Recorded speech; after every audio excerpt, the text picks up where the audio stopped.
여러분 안녕하세요. 태조박건입니다. 오늘은 시크릿컬 업종 투자할 만한가에 대해서 한번 알아보도록 하겠습니다.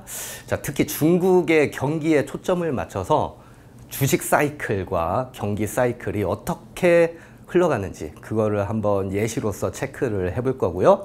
그래서 현재 위치가 경기 사이클상 투자해 볼 만한가 요거를 한번 체크를 해볼 생각에 있습니다. 자, 시크릿컬 주식이 무엇이냐, 특히 경기에 민감하다 이렇게 좀 말씀을 드려야 될 것 같아요. 경기에 민감한 업종이 시크릿컬 주식이다 이렇게 말씀을 드리고 싶습니다. 화학하고 철강처럼 앞단에 있는 주식부터 그거를 실어 나르는 조선, 해운에 이르기까지 경기의 확장기와 수축기에 따라서 성과가 다르게 나타납니다. 경기의 그 확장기, 수축기 이렇게 좀 나눌 수 있는데, 자, 그럼 확장기가 무엇이냐? 공급보다 수요가 월등히 많은 상태에 이렇게 나타낼 수 있고요. 그럼 수축기는 거꾸로 되겠죠. 공급은 많은데 소비자들의 수요가 적은 상태. 요거를 한마디로 저희가 경기의 확장기, 수축기다 이렇게 나눌 수 있겠죠. 자, 저희가 2000년대 초반만 하도 짜장면 가격이 한 2,000원 정도 했었어요. 근데 지금 현재 8,000원 하고 있죠. 그럼 저희는 걱정을 합니다. 야, 이거 짜장면도 안 먹어야 될 거 아니야? 집에서 그냥 밥만 먹어야지, 계란 후라이에.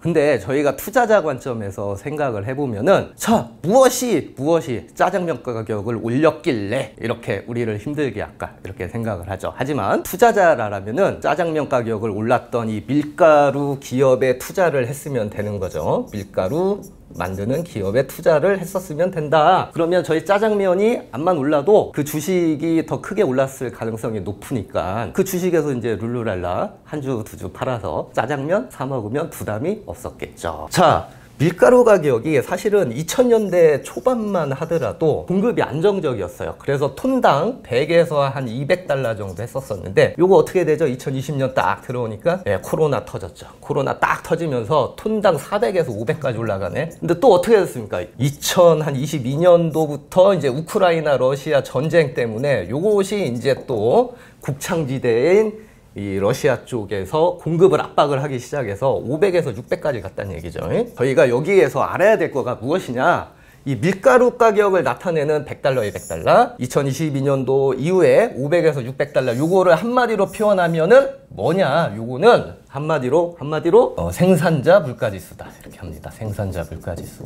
요거를 이제 영어로 이제 PPI라고 하는데, 요게 왜 중요하냐면은 잘 보세요. 결국에는 밀가루 가격도 그렇고 철강 가격도 그렇고 화학 가격도 그렇고 여기에 영향을 받는 뒷단에 있어서 경기가 좋냐 안 좋냐를 판단하는 조선도 그렇고 해운도 그렇고 다 뭐에 영향을 받는다? 수요와 공급의 측면에서 영향을 받는다. 그럼 수요와 공급의 측면을 영향을 주는 가장 앞단에 있는 지수가 어떤 거다? 결국엔 생산자 물가지수다 이렇게 보고 싶습니다. 근데 생산자 물가지수를 보는 데 있어서 어느 나라 거를 참고를 해야지 가장 잘했다고 할 수 있을까요? 네, 바로 중국이죠. 예, 중국은 세계 경기의 원자재를 책임을 지는 나라입니다. 전 세계 철광석 수입액의 무려 70% 이상을 중국 혼자 담당하고 있어요. 그리고 전 세계 원유 수입의 한 15%도 중국이 좀 담당하고 있다는 사실을 아셔야 되기 때문에 저희는 글로벌 경기가 확장이냐 수축이냐를 파악을 하기 위해서는 무엇을 알아야 된다? 중국의 생산자 물가지수를 알아야 된다. 중국의 생산자 물가지수가 전년 대비해서 마이너스 5.9%까지 떨어집니다. 요거는 왜 둔화가 됐었냐면은 경기가 부동산이 안 좋았어요. 중국의 부동산이 안 좋으니까 경기가 뚝 떨어져서 생산자 물가지수가 5%대까지 떨어지다가, 야, 이거 안 되겠다, 경기 부양해. 그래서 2017년도 가서 이게 한 7.8%대까지 이렇게 올라갑니다. 2017년도에. 야, 17년도쯤 되니까 부동산이 너무 과열이야. 야, 경기 위축시켜라. 긴축 돌입. 그래서 쫙 올라가죠.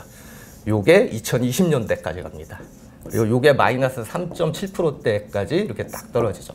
근데 2020년 이후에 이제 코로나가 딱 발생을 하니까 경기 부양을 해야 되겠죠? 대규모의 경기 부양책이 쭉 나오기 시작해서 이 생산자 물가지수가 쫙 해서 15%대까지 이렇게 쫙 올라가죠. 요게 이제 2022년도가 되고 어떤 현상이 일어나냐면은 코로나에 대한 이제 봉쇄라든지 아니면은 글로벌에 대한 수요 둔화, 중국 내수에 대해서 수요 둔화가 일어나죠. 코로나 봉쇄 영향으로. 그래서 이게 2023년도에 뚝 떨어져서 5.3%대 마이너스까지 이렇게 떨어지죠. 근데 이게 2024년도 들어서 약간 고무적인 현상이 나타나고 있습니다. 아직도 좀 마이너스가 되는데 이게 마이너스 1.9대까지 이렇게 반등을 주기 시작을 하고, 글로벌 이 전망에 의하면은 이게 이제 2025년도 내년도 가면은 드디어 플러스 한 1.5% 정도 선까지 이렇게 올라가는 모습이 나오는 거죠. 여기에서 보셨듯이 중국의 경기와 중국의 생산자 물가가 기가 막히게 맞춰서 움직인다는 거를 알 수 있습니다. 왜냐? 경기가 안 좋으면은 공급이 수요보다 많기 때문에 떨어지는 거고, 생산자 물가가.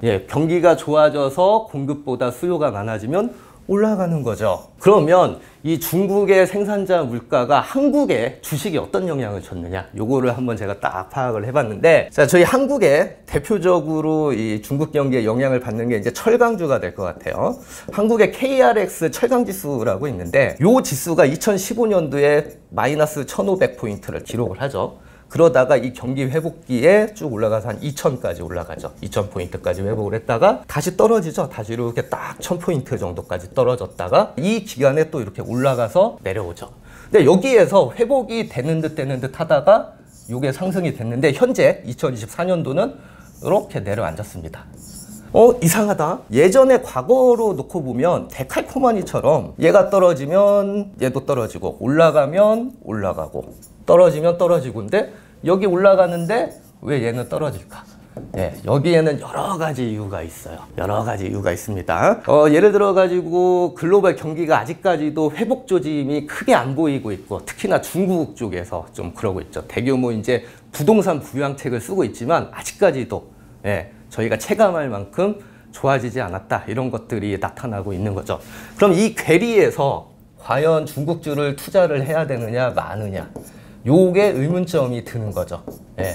요런 의문점을 풀어주기 위해서 저희가 프라임 주식 아카데미 시즌 1 시크릿컬 편을 준비를 했고, 요 괴리가 맞춰주는 순간 이렇게 올라가서 드디어 회복 조짐이 보이고 생산자 물가가 같이 가는 웃는 모습이 나왔을 때가 투자 시기가 되겠죠. 요거는 제가 30강 하는 동안에 계속 짚어드리도록 하겠습니다. 아셨죠? 그런데 이렇게 중국 생산자 물가 지수가 올라오는데, 특히나 이 철강업 같은 경우는 아직 중립적인 느낌이라고 했잖아요. 근데 모든 게 다 그런 거냐? 그런 거는 또 아닙니다. 그런 거는 또 아니에요. 스판덱스 많이 아시죠? 저희 운동하는데 이제 쫄쫄이 운동복 요거를 입고 있는데, 이 스판덱스 같은 경우에는 요 생산자 물가하고 지금 거의 맞아떨어지게 움직이고 있어요. 요 2022년도 이렇게 올라갔었다가, 이게 아마 스판덱스가 톤당 6,000달러에서 지금 12,000달러대까지 올라갔다가, 지금 현재가 2023년도까지 이렇게 7,000달러까지 빠졌다가 지금 다시 꾸물꾸물 올라가고 있죠. 이렇게 맞는 업종도 분명히 있어요. 화학 섬유 중에서. 그러니까 이런 것들을 저희가 한 개 한 개 체크를 하는 게 제 몫이라고 이렇게 좀 생각이 되고 있습니다.